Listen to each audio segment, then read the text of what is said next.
et la cire ont croisé le fer chez les hommes. Nos braves joueurs se sont illustrés de fort belles manières en s'imposant 3-0. Nous vous proposons 2 débuts marqués par Aïdara Mohamed et Diaby Karamoko. Vous êtes prêts? On y va.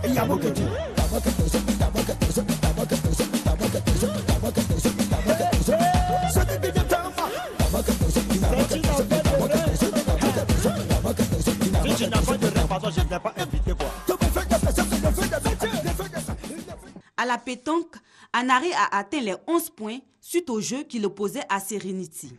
Les 2 équipes étaient à égalité de points 10-10 jusqu'au dernier round où Anari Côte d'Ivoire Énergie a pu se détacher. En tout cas, tous les adversaires de la RTI à ce tournoi sont avertis. En tout cas. Oui, ce que je voulais dire, c'est que dans le reportage, je l'ai dit, oui, le niveau est bon. Oui. C'est le lieu pour nous aussi de saluer 2 fédérations qui nous accompagnent, la Fédération ivoirienne de Scrabble et la Fédération ivoirienne de pétanque, qui viennent sur le site et qui nous aident à organiser les compétitions. Ça met un brin de professionnalisme dans ce que nous faisons. C'est aussi le lieu, encore une fois, d'inviter tous les travailleurs, parce que maintenant les choses sérieuses ont commencé et nous pensons que tous les samedis à 8 h, il y a beaucoup de galas, oui, des matchs de gala sur ce terrain. Nous invitons donc la Côte d'Ivoire sportive à venir célébrer, à venir saluer ces talents, je ne dirais pas vieillissants, parce que c'est des travailleurs aujourd'hui, ils ne vont pas intégrer les équipes comme le Real et choses. Mais en tout cas, on ne peut pas employer ce terme, on l'a vu avec les joueurs de la RTI. Bon, nous verrons au soir du 6 juin à la finale, qui certainement la RTI va rencontrer. Mais je pense qu'il y a de la bonne graine, et nous invitons la Côte d'Ivoire à venir assister. Ce championnat est le championnat des Ivoiriens. Nous sommes champions d'Afrique. Je pense que les travailleurs aussi ont du talent à revendre, et c'est ce qui se passe sur le stade de la CIE tous les samedis à 8 h.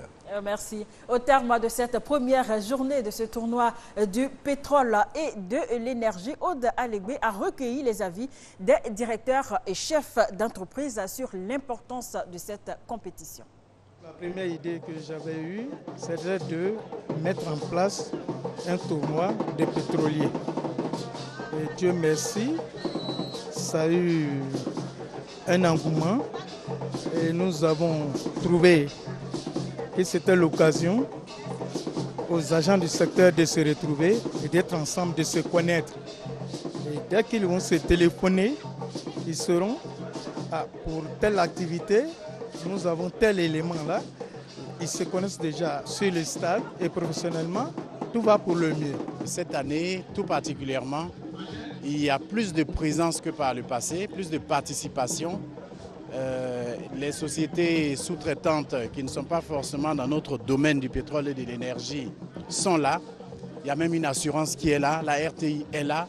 Et donc c'est un tournoi qui a de plus en plus de participation et de plus en plus d'engouement. C'est une occasion pour tous les collaborateurs du secteur de se retrouver, de s'amuser, de partager, de resserrer les liens. C'est l'objectif vraiment d'avoir une industrie forte et sereine. Donc vraiment, c'est une initiative que je loue, et on fera tout ce qui est en notre pouvoir pour continuer de la supporter, de l'encourager et de la pérenniser surtout. Plusieurs entreprises sont réunies, des entreprises du secteur, et pour faire le sport. Donc évidemment, ça permet aux gens de se connaître.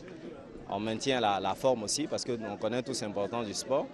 Et on parle avec nos collaborateurs. On se retrouve dans un environnement qui est moins structuré, moins studieux, évidemment. Donc ça permet de nous rapprocher.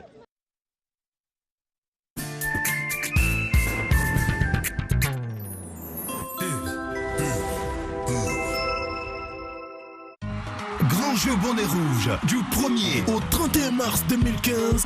Achète une boîte de bonnet rouge en poudre de 900 grammes ou de 400 grammes. Ouvre-la, gratte et gagne de nombreux lots instantanés. Ou inscris-toi sur notre page Facebook avec ton code et gagne de super lots, dont des home cinéma, des scooters ou un billet d'avion pour 2 personnes en Hollande lors du grand tirage. Bonnet rouge, le vrai lait hollandais.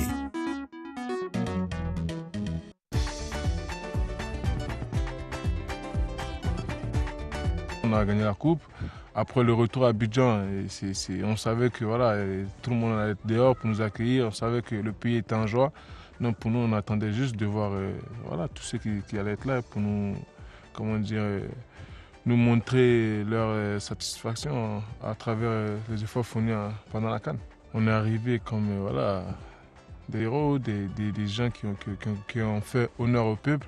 Donc du coup, vous savez, en Afrique, voilà, c'était la reconnaissance, il y avait tout le monde dehors et tout le monde était dans la joie, comme je l'ai dit. Donc pour nous, c'était beaucoup d'émotions.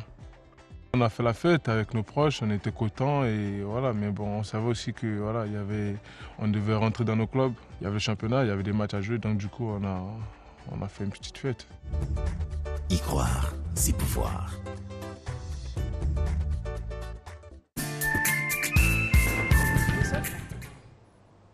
Et Serge Abissa, je rappelle, vous êtes le président du comité d'organisation du tournoi du pétrole et de l'énergie. Vous avez un dernier appel à lancer.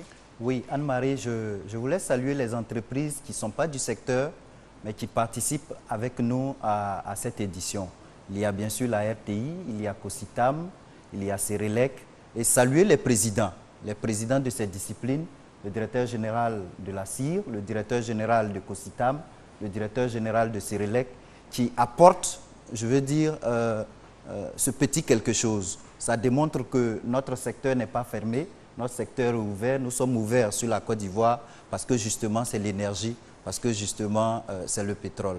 Voilà ce que je voulais dire. J'invite tous les Ivoiriens, tous les samedis, à partir de 8 h, à venir au stade de la CIR et à venir admirer ce que nous faisons. Je vous remercie. Merci à vous, Serge Abissa. Chers téléspectateurs, nous vous invitons aussi à venir nombreux à ce tournoi du pétrole et de l'énergie pour voir bien sûr les talents cachés des agents de la RTI.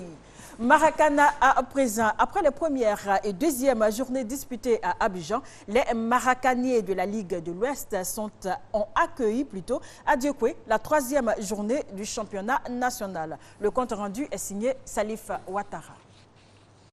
Le CAFOS de Diokwe a fait une démonstration pour la troisième journée du championnat national de Maracana en s'imposant lors de ses 8 matchs.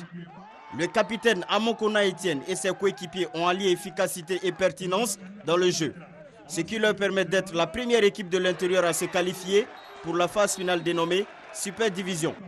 Pari gagné pour le président Ban David qui ira avec les siens à Yamoussoukro en mai prochain. On est prêt pour Yamoussoukro. Si on est qualifié, bien sûr. J'espère que le bon Dieu sera avec nous.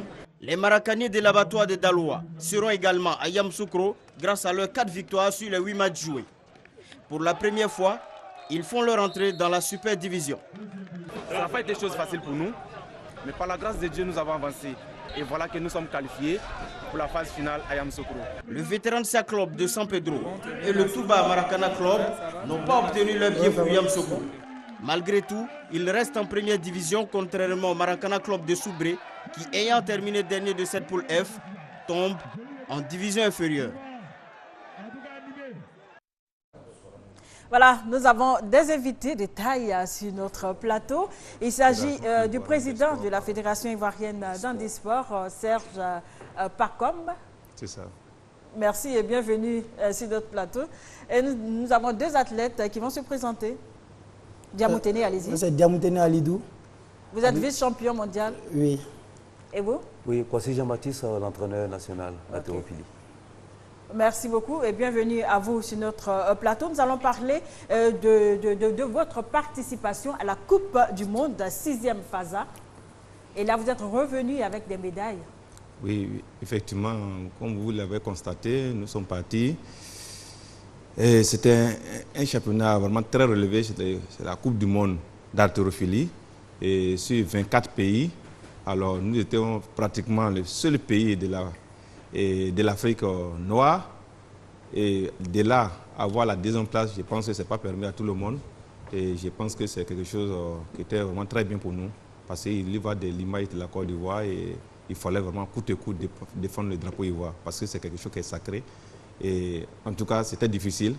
Parce que sans les grands moyens, sans vraiment la table d'haltérophilie, avec un peu des moyens de bord, aller à un niveau d'élite mondiale et puis revenir à la 2e place, je pense que nous rendons grâce à Dieu. Merci, Président. Coach, vous étiez là-bas avec 4 athlètes, 2 filles et 2 garçons. Expliquez-nous un peu comment ça s'est passé. Oui, en fait, c'est plutôt une fille et 3 garçons. Oui. La fille, elle a ouvert, disons, des hostilités. Elle a compétit dans la catégorie des 45 kg, moins de 45 kg. Ouais. Elle a terminé 5e avec une performance de 72 kg. Ouais.